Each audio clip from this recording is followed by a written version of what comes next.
Assalamualaikum warahmatullahi wabarakatuh. Baik, perkenalkan saya Muhammad Salis Fahmi Yohansyah. Saya mahasiswa Prodi Bimbingan Konseling Islam dari UIN Sunan Ampel, Surabaya. Dalam video kali ini, saya akan mempresentasikan atau menjelaskan dari tugas sekaligus mata kuliah tugas akhir dari mata kuliah Konseling Karir dan Industri, yang dimana kita mengangkat tema yaitu bagaimana bimbingan karir ini bisa termanifestasikan kepada khalayak umum. Baik, langsung saya mulai. Di sini saya mengangkat tema yaitu tentang asesmen kepribadian atau MBTI yang lebih dikenal dengan Myers-Briggs Type Indicator. Jadi di MBTI ini kita dapat mengasesmen atau mengenali diri kita sebelum kita merencanakan jenjang karir di selanjutnya. Baik, langsung saja saya mulai. Di sini saya sambil membuka flipbook saya, dan nanti link flipbooknya akan saya taruh di bagian deskripsi. Di sini saya menuliskan tema besar yaitu vocational guidance atau bimbingan kejuruan yang pastinya menuju jenjang karir. Baik, di halaman pertama saya menuliskan bahwa ada beberapa tahap dan diskusi yang saya terapkan di inspiring content ini. Yang pertama yaitu introduction atau pendahuluan. Yang kedua, histori sejarah dari teori MBTI tersebut. Discussion atau penjelasan sesi pembahasan. Yang selanjutnya yang keempat, goal dan objektif atau tujuan. Selanjutnya yang kelima, outcomes atau manfaat. Dan yang keenam, sebenarnya di antara outcomes dan worksheet ini ada sesi intervention ya, di mana sesi intervensi ini dilakukan atau penjelasan ketika kita melakukan assessment kepada salah satu klien.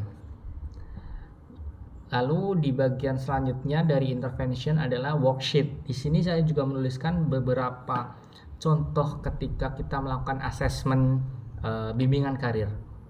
Dan yang terakhir, conclusion atau kesimpulan. Baik, langsung masuk di halaman pertama tentang introduction atau lebih dikenal dengan pendahuluan. Jadi, tes kepribadian merupakan salah satu bentuk asesmen psikologis yang memiliki signifikasi penting dalam berbagai konteks profesional maupun edukasional. Secara umum, instrumen ini dirancang untuk mengevaluasi pola perilaku, kecenderungan kebiasaan, serta karakteristik personal individu dengan tujuan memperoleh pemahaman yang komprehensif serta mengenai aspek kepribadian. Jadi ada beberapa instrumen ketika kita ngobrolin tentang bimbingan karir. Ada yang tentang MBTI, EAPS, SSCT, Research and Riasek, dan RMB, dan maupun Enneagram ataupun Big Five Personality. Namun saya angkat di sini adalah dari teori MBTI. Baik, langsung masuk di bagian selanjutnya, history atau sejarah. Jadi sesuai dengan namanya,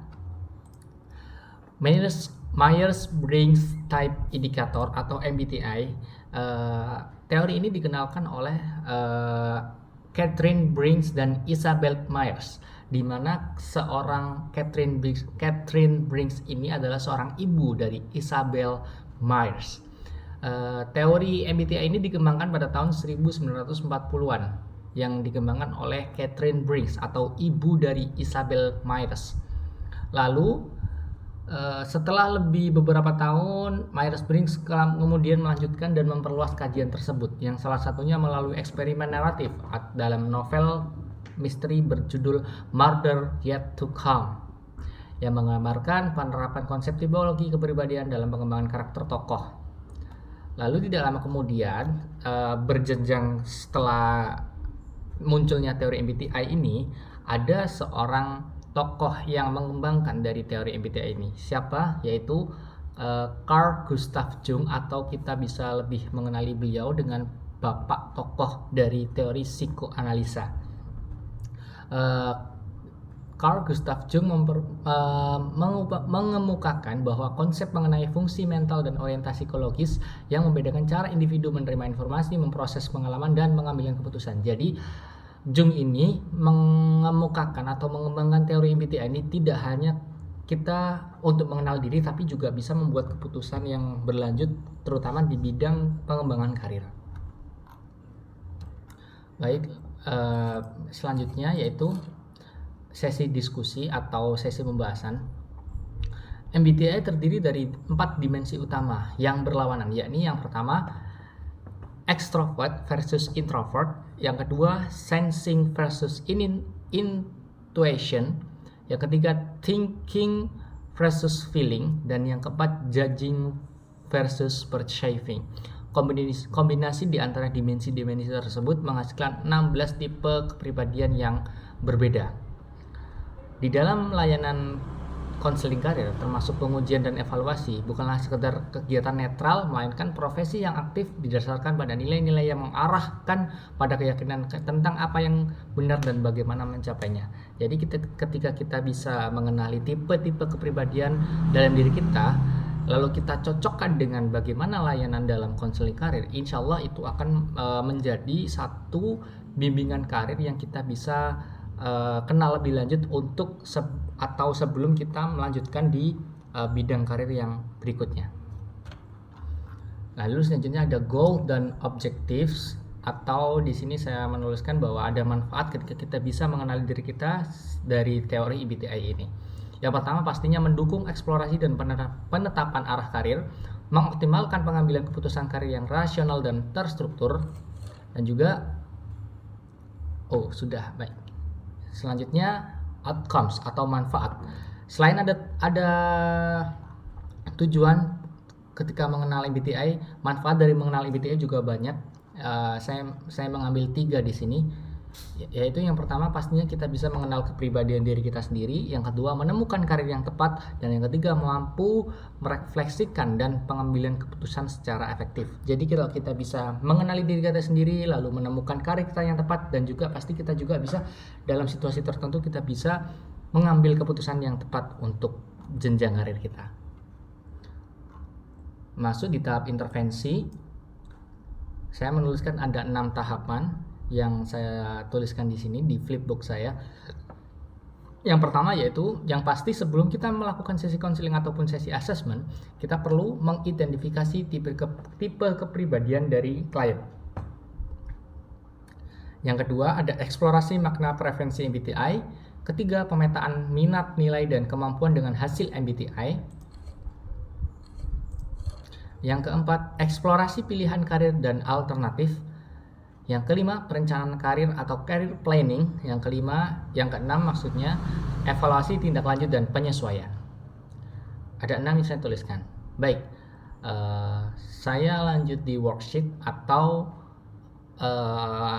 contoh asesmen karir yang saya buat. Bisa nanti dilihat di link Haizen atau flipbook saya yang saya tuliskan di deskripsi ya teman-teman. Baik, di sini saya langsung masuk di bagian hipotesis bahwa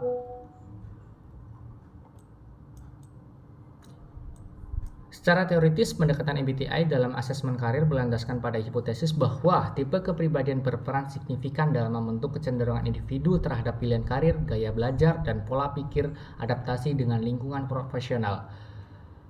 Serta dalam kerangka MBTI menyatakan bahwa setiap tipe kepribadian memiliki kecenderungan natural terhadap kategori bidang pekerjaan tertentu. Jadi kita ketika mengenal MBTI yang saya katakan tadi, kita tidak hanya mengenal diri kepribadian kita sendiri, namun ini juga salah satu manfaat ketika kita bisa mengambil keputusan karir sebelum melanjutkan di bidang karir selanjutnya. Kesimpulannya adalah masuk di conclusion, secara keseluruhan asesmen kepribadian MBTI atau Myers-Briggs Type Indicator merupakan instrumen psikologis yang memiliki kontribusi signifikan dalam pengembangan diri dan penentuan arah karir. MBTI memberikan pemahaman yang terstruktur mengenai preferensi psikologis individu dalam cara berinteraksi dengan lingkungan, memproses informasi, pengambilan keputusan, dan mengorganisasi kehidupan. Cukup sampai di sini yang saya jelaskan, kurang lebihnya mohon maaf, semoga bisa bermanfaat tidak hanya untuk UAS dari mata kuliah konseling karir. Wassalamualaikum warahmatullahi wabarakatuh.